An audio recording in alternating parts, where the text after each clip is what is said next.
Bonsoir les amis, la fin de cette 21e journée, qui m'a paru interminable, j'ai l'impression qu'elle a duré une semaine cette journée, qui a commencé avec la très nette victoire de l'Olympique Lyonnais sur le stade de Reims. Alors visiblement, pour sa première vraie semaine de travail avec sa nouvelle équipe, Paulo Fonseca avait travaillé à l'évidence le jeu sur les côtés, parce que on a vu ça tout le début de match, des combinaisons répétitives sur les côtés avec des décalages, avec surtout un côté gauche avec Noama, Tagliafico et Cherki qui venaient souvent en soutien. Et puis voilà, et puis en face Reims faisait malheureusement quasiment rien et il semblait assez inéluctable que les Lyonnais allaient ouvrir le score. Ça a été le cas dès la 36e minute avec un très bon centre de Tolisso qui fait quand même une saison incroyablement solide au milieu de terrain à l'OL pour la reprise à bout portant de Tagliafico. Et puis derrière je dirais aux alentours de la 70e minute, les Rémois ont totalement rendu les armes et ont commencé à s'effondrer. C'est Tolisso qui, après avoir fait une passe décisive, a marqué un but de la tête sur un coup franc tiré par Cherki. Mais alors là, où est la défense champenoise sur ce coup-là? On ne sait pas. C'est ensuite Cherki qui, sur un mouvement magnifique, avec Almada qui a fait une très belle entrée à la baguette, a marqué le 3e but avant que Mikotadze, une nouvelle fois magnifiquement servi par Cherki, un but de passe D pour Cherki cet après-midi, donne à la victoire de l'OL des contours extraordinaires. Dure semaine pour Caillot qui a pas laissé la recette à Bourgoin-Jallieu, qui a porté réclamation contre Almada alors que le contrat, il a été homologué. Qu'est-ce que vous voulez qu'il fasse? Il peut porter toutes les réclamations qu'il veut, à part passer pour un rat, ça servira pas à grand chose. Voilà.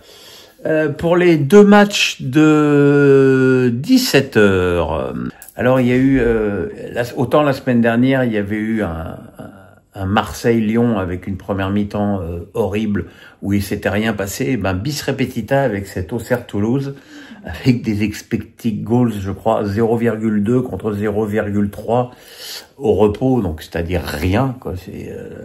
Et deux équipes qui avaient peur de jouer. Et dans ces cas-là, c'est souvent les coups de pied arrêtés qui débloquent les situations. C'est Jubal qui a ouvert le score de la tête sur corner, Cresswell qui lui a répondu de la même manière, avant que Traoré ne semble longtemps donner la victoire à Auxerre, mais Toulouse finalement a réussi à égaliser à la 89e sur un but du jeune Edjouma qui venait de faire ses débuts en Ligue 1 et qui a marqué un but plein de flair.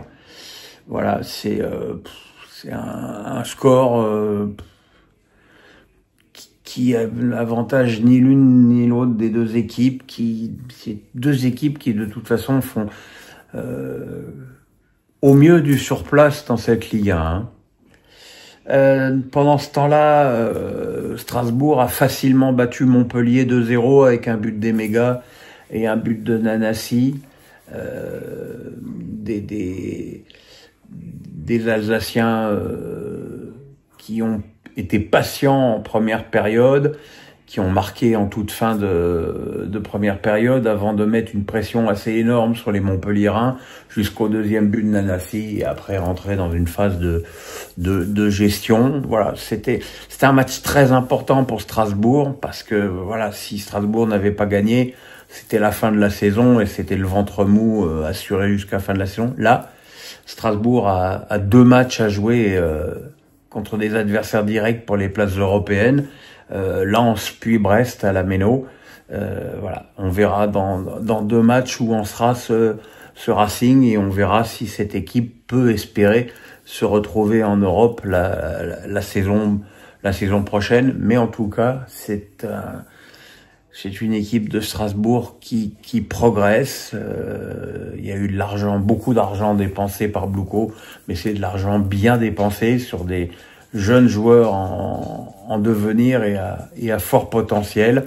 C'est une équipe qui s'entend super bien, et qui finalement défend totalement les valeurs du Racing Club de Strasbourg. Et puis ce soir, Marseille a inéluctablement battu Angers au stade Raymond Kopa. Longtemps, Marseille a joué sur un rythme que j'ai trouvé un peu pépère et peut-être aussi un petit peu symbolisé par le premier match de Bennacer. Alors moi, je veux bien qu'on trouve formidable qu'il fasse 130 passes en 70 minutes, machin. Mais bon, c'est sûr que s'il fait que des passes à 3 mètres, et longtemps j'ai trouvé que cet OM manquait de verticalité dans son jeu, face à une équipe d'Angers qui de toute façon reculait de plus en plus, mettait le bus derrière et était incapable de faire 3 passes pour sortir la balle. Finalement, c'est sur corner que la décision est venue, un corner de Gouiri, une tête de Rabiot au premier poteau, deuxième but en 2 matchs pour Adrien. Et puis Gouiri qui a encore fait une passe décisive, ça fait 3 depuis qu'il est à Marseille en un match et un bout de match, cette fois pour Neil Maupay. C'est une victoire vraiment très tranquille pour Marseille, et une victoire extraordinairement importante puisqu'elle permet à l'OM de prendre 6 points d'avance contre ses poursuivants, c'est-à-dire Monaco et Nice, qui sont tous les deux ex-aequo. Mais bon, c'était un petit peu rasoir, regardez comme match, hein. Faut pas se mentir non plus. Voilà mes amis, on se retrouve dès demain matin, enfin moi demain matin, vous demain après-midi, pour Face à Pierrot, et mardi pour Brest PSG, match aller de 16e de finale de Ligue des Champions. Passez une bonne nuit, le pouce, la cloche, on s'abonne, bye bye, à demain.